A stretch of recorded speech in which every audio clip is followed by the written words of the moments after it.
Hello, I'm John Walter, instructor for English 302, Advanced Composition, sections M01 and M03, and this is the first of a two-part lecture on disciplinary differences. In this lecture, we're going to first take a look at Chapter 12, Charles Bazerman's The Informed Writer, sort of a brief look at the chapter on disciplinary knowledge I asked you to read. Then I'm going to preview 4 upcoming chapters from The Informed Writer, in which Bazerman sort of identifies 4 broad methodological approaches to kind of creating knowledge, and we'll be looking at those over the coming weeks. Then we'll shift and take a look at the kinds of research that people engage in, drawing heavily from the 2 videos, library tutorial videos I asked you to watch, the one on primary and secondary research, the other on quantitative and qualitative research. Then we'll take a look at kinds of sources again. First, we're going to sort of have a quick review, return to the earlier library hand tutorials that I asked you to look at on the difference between reference sources, popular press sources, trade publications, gray literature, and scholarly sources. And then we'll also have a kind of a quick look at differences between primary, secondary, and tertiary sources, how they differ in the humanities, social sciences, and STEM and health sciences. And STEM, of course, stands for science, technology, engineering, and mathematics. And then finally, in the second part of the lecture, the second video, we will take a quick look at the 6 readings I asked you to look at, 6 articles I asked you to look at for the week 4 discussion posts. And I'll kind of walk you through very quickly how you can sort of identify which one is a theoretical source, represents theoretical research, scholarship, quantitative or qualitative research, an interpretive study, what involved primary research, what involves secondary research, and the disciplinary fields each of the articles come out of. So, all that said, let's jump back to Charles Bazerman's The Informed Writer, Chapter 12. We might actually summarize Chapter 12 of The Informed Writer simply by stating that Bazerman argues or presents this idea that different disciplines have different ways of creating and representing knowledge. As he explains, researchers ask fundamental questions about the worlds we live in, the worlds of physical objects, living beings, society and human behavior, economic activity, culture and the arts, and ideas, and the approaches that a researcher might take to these questions, the methods they might use, the data they might gather, the evidence they provide, the genres they use to report their findings. Those are all disciplinary. They're all sort of defined by disciplinary approaches. And as we'll see in the coming weeks, as we look at the 4 additional chapters, Bazerman identifies 4 broad categories or approaches, categories of approaches or methods. One, we're looking at in week 5. The first one is the idea of reconstructing or interpreting past events and texts, often used in humanities or when someone takes an historical approach to a topic, whether they're actually coming out of the humanities or from natural sciences, social sciences, business. We also have the idea of observing events as they happen, and these are common to the social sciences and the natural sciences. There's also the idea of design-controlled experiments from the experimental sciences, which can be not just the natural sciences, but can include the social sciences, and even people in the humanities can actually engage in this kind of research in certain ways.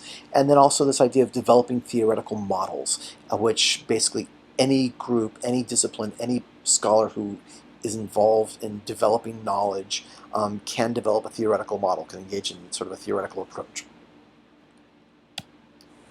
So, as we work with these 4 categories, I want you to keep in mind that while we might associate a particular category with a particular disciplinary field, no one field has a lock on any one of these methods. For example, we might associate the reconstructive and interpretive method with the humanities.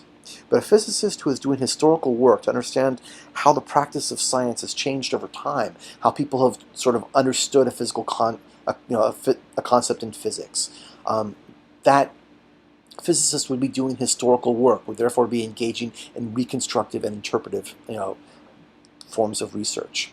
Likewise, while we often associate sort of the designed experiment with using the scientific method with the experimental sciences, a literary scholar can use data mining tools to design and conduct a controlled experiment in order to test an hypothesis. For instance, we actually if you have large enough corpuses, and we have software, programs people have written that actually sort of analyze writing styles, and based off of writing styles, they can sort of predict how likely it is that someone has written some other text. And so if we come across a text from, Shakespeare's time, and everyone's like, wow, could this play actually be a new Shakespeare play that no one knew about? We might say, well, probably not. Shakespeare was popular, it was, well known enough that we probably do know all of Shakespeare's plays. They probably all have been attributed to him. But what if he wrote under some ghost name, or he wrote for some reason that he didn't want to have his name attached to it? Using this kind of software, we can hypothesize that maybe it is Shakespeare based off of various features, and run it through, the software to have it sort of analyze what we know is Shakespeare's, and come up with a percent likelihood that this newly discovered play was written by Shakespeare. And so you can actually conduct sort of these kind of controlled experiments in the humanities as well, but it's not as common, obviously. But I just really want to point out that no one disciplinary field has claim to a particular kind of method. That everyone sort of can use different methods, but we do have, most disciplines are sort of associated with certain types of methods, and that's because of disciplinary practices.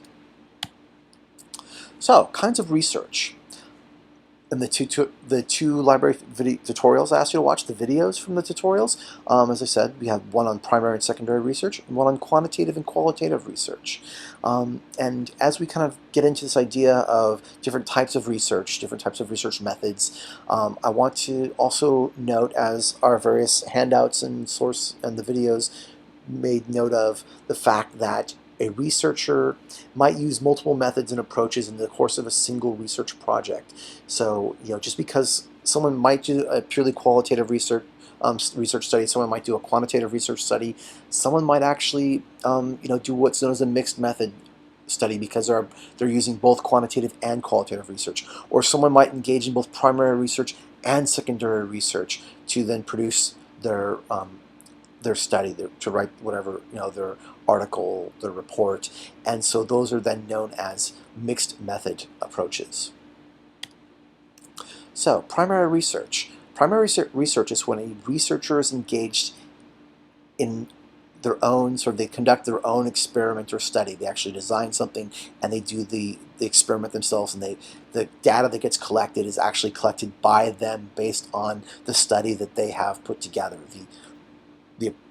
And so, for examples of this, a chemist conducted a laboratory experiment, a sociologist conducted ethnographic studies, a linguist who identifies an emerging language use amongst teens, or a literary scholar who is studying the letters and diaries of an author to help better interpret the author's works.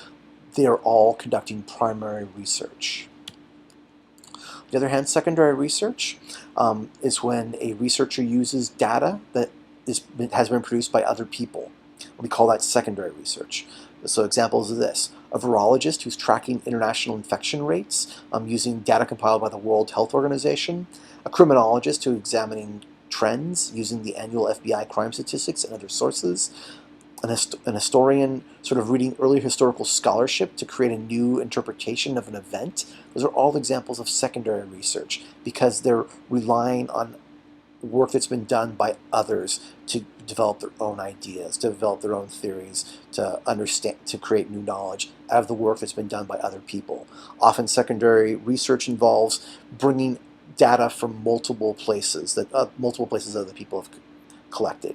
And so an example, you might have mixed methods research of primary and secondary, is that someone has actually produced their own set of data, and they then want to compare it to previous data collected by other people. That would be mixed methods form of research.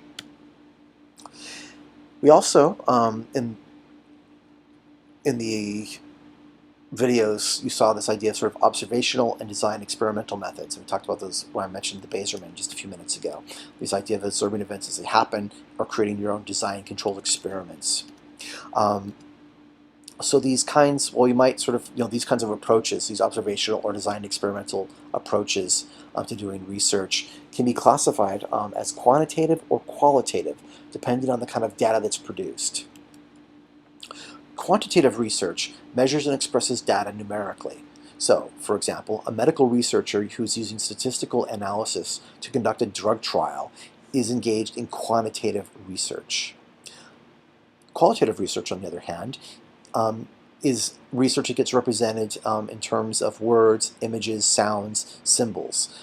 So an example, that same medical researcher who actually did the statistical analysis for a drug trial may also conduct a separate, do a separate study where they actually interview the test participants to determine the effects the drug had on the participants.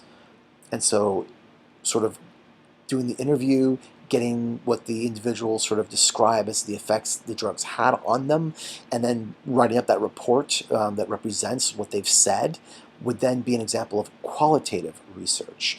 And if these two studies, for the same drug test, it could be the same researcher, it could be two different research teams. They might be engaged in both quantitative and qualitative research, depending on the approach that's being used. And if they were published as separate studies, one would be a quantitative research study, one would be a qualitative research study. However, and this report about this drug, the report of the drug trials, you might actually have both the statistical analysis of the drug's effectiveness compared to the placebos, and get a qualitative sort of descriptions of the drug's effects on the people who were taking it. And so that report, if those are combined together, again, that would be a mixed methods report. Okay, so that's the first part of our lecture here. And kind of shifting gears, I want to move to the third part of this lecture and take a look again, or kind of a very quick review of these handouts we looked at from earlier. And I just want to remind you that these exist because based on sort of the discussion posts and the homework for sort of your proposals for the research for project number 1, I think kind of reviewing these would be good again, and that I saw a need to review these and kind of point out some of these things again. And one thing to note is they talk about the various issues about these things. You've got the first page of each of these handouts: the popular, the trade, the gray literature, the scholarship. All of them are 2 pages. And what's important to note is that the first page talks about issues like author, audience, purpose, gives you a brief summary of what it is, talks about its reliability, talks about how you might use it, and gives you some examples. The second page of each of the handouts actually gives you tips on how to identify a source. Now, for some of you, if with your proposal you actually kind of wrote to me, you gave me you proposed your article, and I wrote back and said, no, this is either a popular press source or a trade publication. It's not a scholarly source. You may really want to come back and take a look at these handouts, because, and especially the second page, because it will actually kind of help you kind of identify what makes a popular, how you can sort of identify a popular press source, a trade publication, and a scholarly source. And for those of you who also want just some additional sort of work in this, or to sort of see what some of the differences are from some actual real things. If you remember, we had from week 1, we had the article on Inside Out, and then week 2 we had all those articles about memory. They were all from the website known as The Conversation.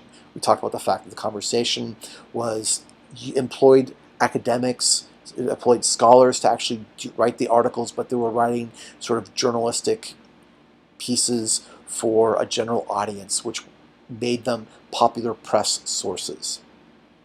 And so you could actually go take a look at any of those articles we looked at from The Conversation, and you could sort of go through the tips for identifying popular press sources. And you'll see, they may not have advertisements because of the kind of website it is, but you'll see the sort of the genre, the language used, etc. You'll also see from its purpose and its audience that those pieces from The Conversation are popular press sources. Then if you take a look at the 6 articles we used for the week 4 discussion posts, if you take a look at those, all of those are examples of scholarly sources. So then you can also take a look at, again, sort of the author, audience, purpose, and take a look at the tips for identifying scholarly sources, and you can compare sort of the conversation articles with the 6 articles from week 4 that I asked you to look at, and using both the scholarly sources, the trade publication, and the popular sources handouts, you can kind of then get a good sense of what makes something a popular source, what makes something a scholarly source, and get a good sense of what a scholarly source looks like, and get a sense of what a popular source looks like. Okay, having sort of done that review and just sort of explaining why I wanted to review that, I want to kind of very briefly take a look at the handouts, or the tutorials I asked you to look at from this week, where we've got the primary sources in the humanities. One thing I want to note is that while they call the handout primary sources in the humanities, primary sources in STEM, H fields, again that's science, technology, engineering, mathematics, and health sciences. Note here that it's humanities and social sciences. The handout's a little problematic in that sense, and it's even more problematic because humanities oftentimes is interpretative. Even though I said we can have different types of studies, humanities approach is often interpretive or historical. Social sciences approaches are often sort of qualitative or quantitative, which can actually involve designed experiments, which really puts them much closer sort of STEM. So these handouts aren't perfect. I just want to kind of point that out. But you'll notice Bazerman noted that what counts as a primary source, what counts as a secondary source, what counts as a tertiary source differs by discipline. Different disciplines define what something, kind of what counts as primary research, secondary research, what counts as primary scholarship, secondary scholarship. So I don't want to, you can read the handout, so I don't want to kind of do a quick, a really long, extensive explanation of them. But for instance, a primary source in the humanities, it might be, and social sciences, historical newspaper, the actual work of art or literature is the primary source.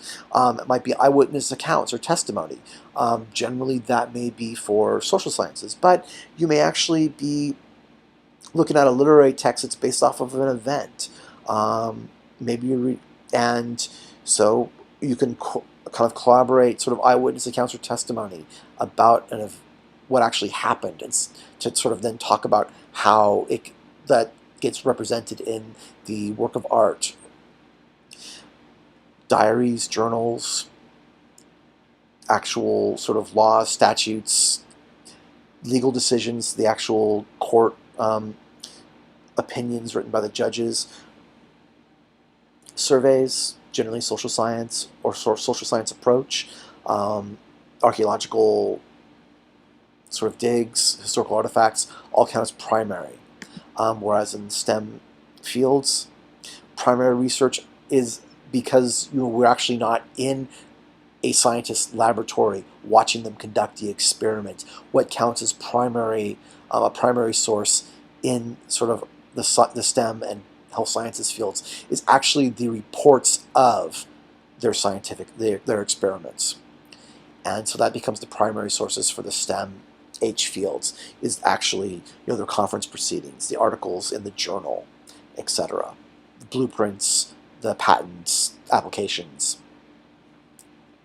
And so that's one of the big differences, is that we can't actually be in the laboratory with the scientists generally, and so their reports of their research is the primary research. The same as sort of collecting interviews for in social science sort of qualitative research. The actual interviews become sort of the primary, as you get listed here. So again, I don't want to sort of walk you through all 6 of these handouts, but the big thing to note, the important thing to note, is that what counts as a primary research, what counts as secondary research, what counts as tertiary research, or tertiary source, primary source, secondary source, is dependent upon the disciplinary field. And you can sort of take a look at these handouts and see how their differences. And again, keeping in mind, as I noted, that the handouts are a little bit problematic, because to really sort of represent this well, the social sciences should have been broken out from the humanities, and they should have been humanities, social sciences, and STEM ENGH, so we should really actually have 9 rather than 6 handouts. It would give you a much better sense of what they are. But that's what we have, so that's what we have. And so, if you have any questions about the lecture, please ask. Again, we've got the discussion forum in Blackboard for general questions. And don't forget that there is a second part to this lecture in which I'll actually walk through the 6 articles that we looked at for the week 4 discussion posts. Thank you.